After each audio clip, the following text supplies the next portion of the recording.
when I'm not working on my midterm attack ads. Ian Stitch claims that he loves the blues, but if he really loves the blues, why is he so smiley all the time? Probably because he's busy lining his pockets with cash from selling blues masterclass packages. When he's not using money that should be earmarked for your Medicare on the lavish lifestyle of above-ground swimming pools and vegan chicken salad, he's scheming ways to re-trademark the cage cord system. The only thing never lost are more opportunities to defraud taxpayers their hard-earned money on readily available information about the pentatonic scale. So when you head to the polls this November, are you going to endorse a real bluesman or a hack that doesn't even like Jeff Beck? Jeff Beck, I can't. I just a lot of sizzle and no steak. Oh. Vote Sean Daniel for President of the United States. I like to answer questions that I get on YouTube, so let's get to it. Ooh, that's pretty rad. Did you practice playing standing up when you were starting? No, I absolutely did not, and that was a huge mistake because I didn't really play out until I've probably been playing for like 4 years-ish. It was like my first gig, and I had no idea how much different it would be standing up and playing as compared to sitting and playing. Because like when you're sitting, like there's a certain kind of space away from you that the guitar is. So unless you're standing up and you have it strapped right here, which you look like a total doofus, by the way, it's very difficult. So I would definitely recommend just trying to stand up and play for a while. And, I hate to be that guy, but unless you sling it kind of low, it's gonna look really awkward. So it's about finding the right balance of like what works for you. You can get used to anything, even if it's like super awkward at first. It just takes a little bit of practice. But if you do have ambitions to go out and play, I definitely recommend standing up and practicing because it's something I had no idea would be such a difficult transition, but it is a transition and we all deal with it. What's the funniest guitar player name you've heard? Like Slash or Ace Frehley are pretty cool guitarist names, but what's the dorkiest or lamest one you've ever heard? I mean, is Slash a cool name? I feel like when you're like naming yourself, renaming yourself, kind of like anything is kind of stupid, I think. Again, there's some great ones out there. Buckethead comes to mind, but Buckethead kind of backs it up because he's wearing a bucket on his head, so it makes a little bit of sense. I'm gonna have to go with The Edge here. I love U2, big U2 fan, but it's hard to take anyone seriously that calls himself The Edge. I mean, it's pretty deep. I don't know. Definitely, I'm sure I'm probably missing a couple of them that I've just blanked from my mind because they're so ridiculous. Now again, I just got to give it to everybody in Steel Panther because they have the best names. Even Satchel is hilarious to me for reasons that I can't totally explain, probably just because they're like the greatest band ever and they're hilarious. But yeah, I'm going with The Edge. Sean, in 2011, I had the same exact foot injury playing volleyball. I couldn't walk or drive for 3 months straight, and it was the beginning of the summer. Still hurts a bit every now and then if I move in certain ways. Salty, salty injury. By the way, question for the next QA. Best 3 habits to develop practice-wise. Well, number 1 habit is just consistency. Whether it's like sitting down with a purpose or just sitting down and kind of like mindlessly noodling, just getting a guitar in your hand as often as possible. Whether you're doing something kind of mindless, watching TV, sitting, chit-chatting with friends, just kind of have a guitar because just kind of noodling around is beneficial. Now, focused practice is always better, but number 1, you just got to get the guitar in your hands. I think another habit is to kind of, really come up with a game plan for something that you want to be able to do, like set goals. And even if they're not, like cute, like play like Eddie Van Halen is kind of like a ridiculous goal that like there are mini goals along the way. So kind of, set sizable goals for yourself. And then the other thing is just like don't be too hard on yourself because there are definitely plateaus that everybody goes through. And that's why I kind of stress a lot of like the music theory behind stuff and the understanding, because if you can kind of learn something and be able to see in your mind's eye the fretboard a different way, it really kind of helps with like the muscle memory in your hand, because there's only so much you can do to kind of, cheat your muscle memory. That's just kind of like putting the hours in. So aside from that, just be consistent, find a way to pick it up, and then just set those kind of mini goals, whether it's be learning a specific piece, playing something up to speed, whatever your kind of genre is. And just keep doing it, and you'll be a beast in no time. I don't understand a shh. This isn't teaching. This is just show off. Take your time to explain, buddy. Not all that jap. Yeah, out of all the things I could potentially be showing off, I really want to show off my knowledge of the circle of fifths. It's like, Hey ladies, who wants to hear about the circle of fifths? I'm just gonna show off real quick. Salty comment. Too much bronzer, my dude.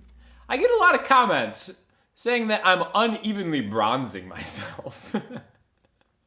Which is so strange to me, because I just live in Florida, it's sunny out. There's no way I would actually be applying any kind of bronzer. But these ones get to me for some unknown reason.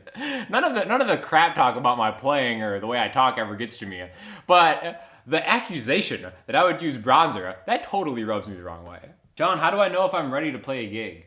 Well, in my experience, you're probably ready before you think you're ready. But you still gotta kind of just like get out there in some kind of preliminary experience. That's why open mic nights are the best. They're low pressure gigs. You could totally be a complete failure and nobody cares. People actually kind of suspect that a lot of the time. So if you can successfully navigate any kind of open mic thing, then you're probably ready to do a gig. And I mean, there's different, variations of like a gig. Like if you have like a 3-hour set that you have to play, you should probably be able to play for 3 hours, and that would be a good indication that you're ready to go do a 3-hour gig. But I do think it's hard to kind of just jump out into it if you don't have any experience playing in front of people. So that's why open mics are really the best.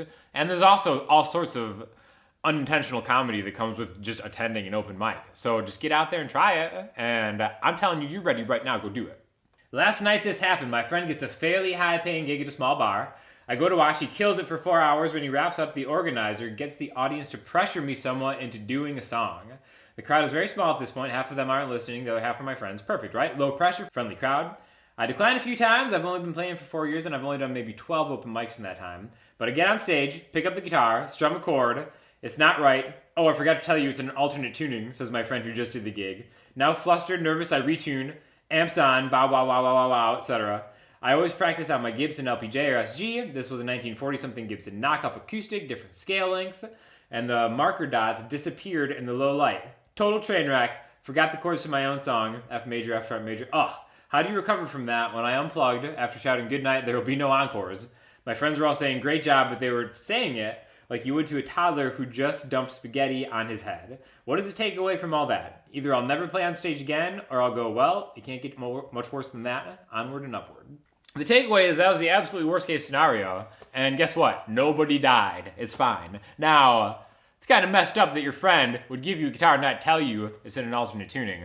But honestly, you're always going to internalize your own mistakes and failures way more critically than anybody else ever would. I think even last night, I was playing the song, and I was kind of just playing, and I've gotten to the point where I can kind of play without looking at my hands. And some friends of mine walked in, and I was kind of semi-distracted, and I was playing, and I was getting like a change in the song. And then I looked down at my hand, and I had wandered into a part of the venue that was like pitch dark, and I couldn't see like the frets at all, and I just like totally flubbed it. I was like several frets off to where I should have been. So I mean, it happens. I make mistakes every single time I play. Eventually, you get better at covering up your mistakes, and nobody thinks you're making mistakes. They think you're doing it on purpose. So yeah, the takeaway is that really nobody cares. Like, everybody screws up. Even the best players in history, they screw up, and, the flawless show is, like, kind of pointless. If you could play everything flawlessly every single time, then it gets kind of boring. You know what I mean? Yeah, takeaway is it's not going to get much worse. Get out there. You set the bar super low, so that's another good takeaway to have. So next time, just hurdle over that and be a boss. Question for you on question day. Sean, what do you think about the major sound and feel characteristics of the Les Paul Standard as compared to, say, a Strat? I just recently rented a $3,100 Les Paul, and it just sounds so good with tremendous sustain. What do you think, my man? I play a Fender Jazzmaster and the wide single coils, and I love it, but that Les Paul was a whole shift in sound. And what is your opinion on the middle pickup of a Strat? Do you use it or just seldomly? I think I'm developing an unhealthy addiction to electric guitars. Thanks, Sean. I don't own a Les Paul. I'm not sure if I will ever own a Les Paul. I'm kind of like a Strat guy at heart, and I've played Les Pauls, and they're fantastic. Kind of like you were saying, like the sustain is really like the one thing that I feel like a Strat will never, ever have on it. But as far as like just the feel of it, they just kind of, they're so smooth, and I don't know, it never really kind of caught me, just like the whole thing. I've always just felt more comfortable on a Strat. I just kind of like the sound of single coil pickups, generally for my own playing. Not to say that like if somebody wants to give me a Les Paul, I would definitely use it because they're excellent guitars.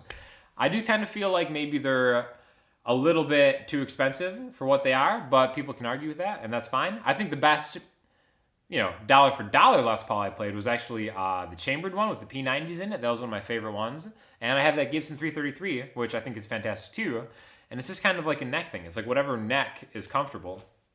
As far as like a Strat goes, middle position, I really don't use it too often. I don't really know. I mean, I don't play like a lot of like super funky stuff. I really am kind of like a neck or a bridge guy when it comes to that. And everything in between is great, especially position 4, I find a lot. But 3 and 2, I hardly ever use. I'm lucky enough that I have different guitars that I can kind of get those type of sounds for. But yeah, Strat and the neck is really kind of like the soundtrack to my heart. But Les Pauls are awesome. I just don't think I'll ever really justify spending that kind of money on having one. So listening homework, I'm ashamed of people. There is this album by Roman G. and Arthur, I think is how you pronounce his name, where he mashes up a bunch of Radiohead songs and D'Angelo songs and kind of puts like a tribute to Prince vibe in them. And it's like absolutely fantastic. I'm going to link you to All I Need is, I think it's like really the banger on, I guess it's like an EP. It's like 6 tracks. It's fantastic. It's awesome. The dude kicks it with Janelle Monáe. I think he's responsible for a lot of what I consider like the best parts of the first 2 full-length Janelle Monáe albums, which I absolutely love. So really, I've been blasting this whole EP all last week. I'm ashamed it's been like, this thing's been out for 3 years. I've had no idea about it. But it's really fantastic. Let me know what you think. And if you have any questions or comments, hit me up in the comment section, Instagram, Twitter, or the website. And make sure to enter the contest because November 11th, it's going to be over. So quickly, get your fanfic, your fan art, or your cover song in and win an abundance of prizes. And I'll talk to you all soon. Thanks a lot.